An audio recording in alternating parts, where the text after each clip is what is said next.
এই চলো চলো মুভ।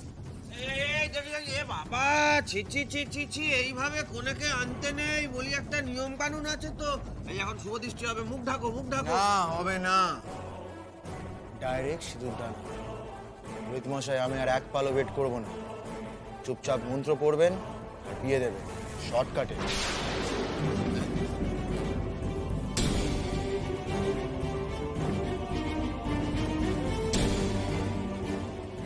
হাঁ করে দেখছেন কি? মন্ত্র পড়ুন। মাথায় আমি সিঁদুর দেব। না না না, দাঁড়াও দাঁড়াও দাঁড়াও, এইভাবে কোনো কিছু হয় না। বলি একটা নিয়ম কানুন আছে তো, বিয়েটা তো ছেলে খেলা নয়, এইভাবে সিঁদুরদান হয় না। এই তোমার হাতে রাখা যাবে না, তুমি তো যাতা করে ফেলতে। দেখি দেখ, রাখা যাবে না? এটা দাও এটা দাও। না না দেবো না বললে হবে, হবে কি করে? দাও দাও দাও, এটা এখন সিঁদুরদান ছেড়ে দিচ্ছি। এটা এই বিশাল ব্যাপার, চাইলেই মেরে ফেলতে পারতাম, এটা আমার ক্ষমতা। করণজিৎ ছেড়ে দাও ওকে। করণজিৎ করণজিৎ বন্দুকটা ছাড়ো, ছাড়ো বন্দুক।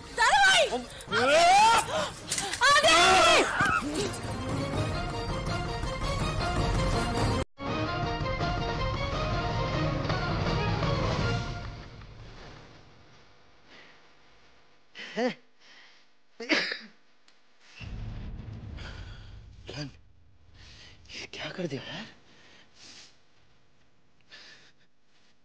বলেছি না তুমি আমার না হলে কারোর হবে না। কে বোঝাবে এবার? কে বোঝাবে? कैसे धोखा लगे यार? কে বোঝাবে এই প্যার মোহব্বত? আমার জন্য না, নয় সব আমার জন্য।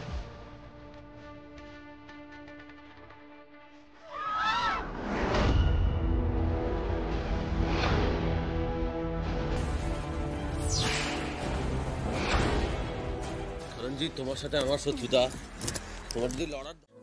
আদি আদি তো সত্যি সত্যি সবটা মনে পড়ে গেছে তো? মনে তো পড়েইছে মা, আর সেটা অনেকক্ষণ আগেই পড়েছে। আর অনেকক্ষণ আগে মানে কখন থেকে সেটা তো বলবি। ওই যে যখন থেকে আনন্দীকে এখান থেকে উদ্ধার করার জন্য আমরা প্রস্তুতি নিচ্ছিলাম তখন থেকেই। তার মানে আমাকে যখন তুই দাদা বলে ডাকলি তখন তো সবটা মনে পড়েছিল? হ্যাঁ মানে সত্যি ছিল। আসলে কি করব, আমি তো এত ভালো অভিনেতা নই না, ধরা পড়ে গেলাম আর কি। মানতে হবে চিফ, নাটকটা কিন্তু তুমি ভালোই পারো। সত্যি চিফ, আমরা কিছু ধরতেই পারিনি। আসলে কি হয়েছে, আনন্দীর কাছে ধরা না দিয়ে সবার কাছে ধরা পড়ি কি করে, সেই জন্যই প্রাণপণ চেষ্টা করে গেলাম যাতে আনন্দীকেই প্রথম খবরটা দেওয়া যায়। ওই দেখো আমাদের বউ পাগল দাদাভাইকে দেখো শুধু।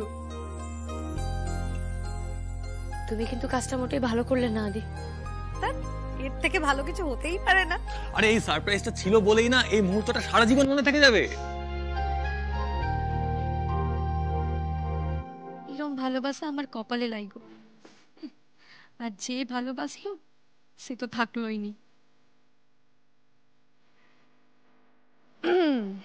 নন্দু, তুমিও তৈরি থাকো, তোমার জীবনেও এরকম সুন্দর ভালোবাসা এলো বলে।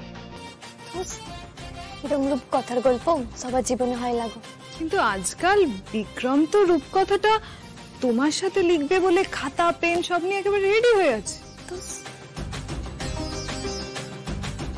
আমি ওটাই চাই গো, এবার যাতে তোমার জীবনটাও বদলে যায়। অর্ণব, তুই পিছনে দাঁড়িয়ে কেন? আগে আয়। না না বাবা, আমি ঠিক আছি, ঠিক আছে। দাদা, আপনার জায়গায় যদি অন্য কোনো স্বার্থপর মানুষ থাকতো তাহলে কিন্তু আজকে এইভাবে বিপদে ঝাঁপিয়ে পড়তো না। কিন্তু দেখুন, আপনি এসেছেন, আপনার মধ্যে এখনো কোথাও না কোথাও একটা ভালো মানুষ বেঁচে আছে, তাই না আপনি এখানে এসেছেন।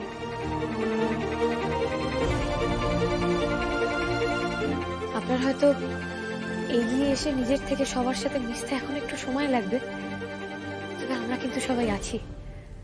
আমরা আমাদের হাতটা বাড়িয়েই রেখেছি। আপনার যখন মনে হবে আপনি আসবেন, আমরা ঠিক আপনাকে ধরে নেব। ধন্যবাদ। এই যে সামান্য হলেও তোমাদের বিশ্বাসটা জিতেছি, এটাকে হাতিয়ার করেই পরের পাল্টা ফেলবো। মেডিনেস্টকে আমি টাকা ছাপার মেশিন বানিয়ে ছাড়বো। মেঘলা, তুমি এই রিস্কটা নিলে তাহলে? মেঘলা, তোমাকে আমি আরো একবার আমি তোমার কাছে ক্ষমা চেয়ে নিচ্ছি। আমি তোমাকে ভুল বুঝেছিলাম। আমার জন্য দুজন অসহায় মানুষ মারা গিয়েছে, তাই এটা আমার কায়দায় সরি বলা। তবে হ্যাঁ, খবর এলে কিন্তু এক্সক্লুসিভটা আমাকেই দিতে হবে। হ্যাঁ,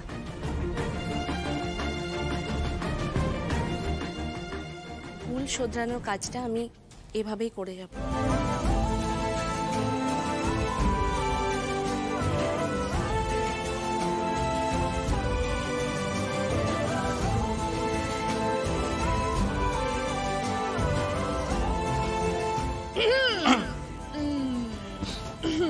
আচ্ছা, আমরা আর কতক্ষণ এখানে দাঁড়িয়ে থাকবো? চলো এবার বেরোই। না, দেখো, বিয়ের মণ্ডপ এখানে সাজানোই আছে, আর আনন্দীও কোণের বেশে তৈরি আছে। আমরা বহুদিন পরে পুরনো আদিকে আবার ফিরে পেয়েছি। আমার কিন্তু মনে হচ্ছে যে মা দুর্গা আমাদেরকে কিছু একটা ইঙ্গিত দিচ্ছে। দেখলে না আদির হাতের রক্ত কিভাবে আনন্দীর স্মৃতিতে উঠে গেল? তুমি কি বলতে চাইছো বলো তো?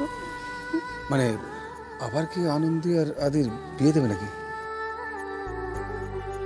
আরে বাহ, এর থেকে ভালো তো আর কিচ্ছু হতে পারে না। দেখলে আনন্দী, মা দুর্গা তোমার কথা শুনলো তো? দেখলে তো, মায়ের মুখ থেকে কথাটা বেরিয়ে গেল। এই যে আদি, আবার যদি বউকে বৌদি বলা হয় না, আমি কিন্তু সত্যি সত্যি তোর কান মুলে দেবো।